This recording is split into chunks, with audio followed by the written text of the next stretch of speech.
There are so many different types of malware. Every single day, roughly 350,000 new variants of malware are discovered. That's around 240 new variants of malware that we discover every minute. But to make it simpler, we can group them into 4 common types. The first type is called a Trojan.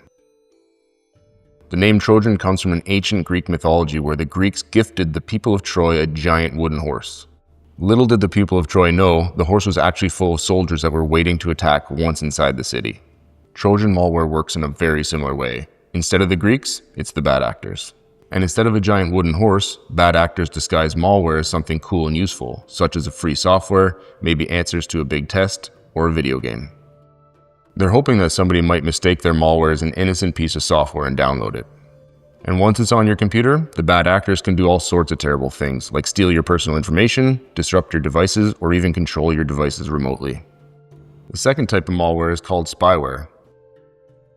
Like the name implies, the job of spying is to hide inside of your device and watch everything that you do, without you even knowing about it. When you think about all of the information and data that you store, send, and receive on your devices, you should be terrified by the idea that somebody could be recording your private messages to friends, the passwords to all of your accounts, or all of the websites that you visit.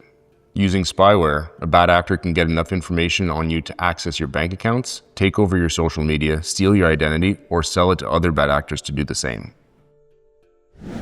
The third type of malware is called a worm.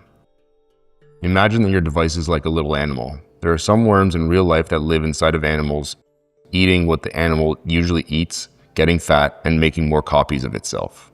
It's really quite gross, and sometimes when these animals interact with other animals, the worm can infect those animals too.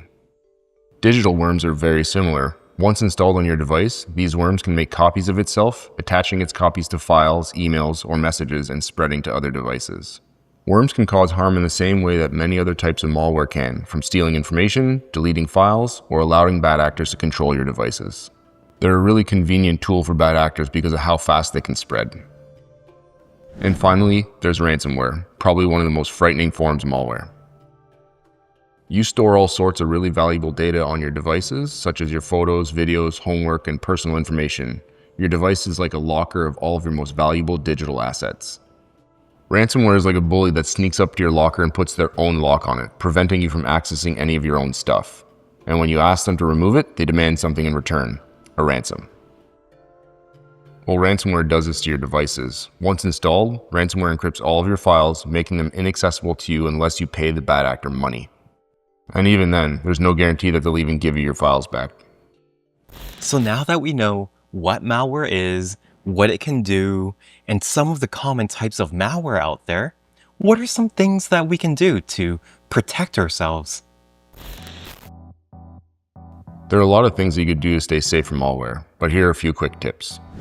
Be smart and stay cautious online. Don't click on suspicious links or download things from places or people that you don't trust. Have antivirus software installed. An antivirus software can help you detect and stop malware before it can do any harm. Practice good password hygiene. This means making sure that all of your accounts use strong and unique passwords.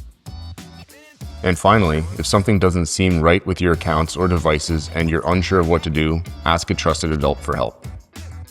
Remember, a lot of cybersecurity has to do with how you operate online. Thanks, Dave. That was incredibly helpful. And I guess my next question for all of those who are watching right now is, now that you know a little bit more about malware is, some types of malware out there, and how bad actors are using them, does this new information change your online and digital behaviors?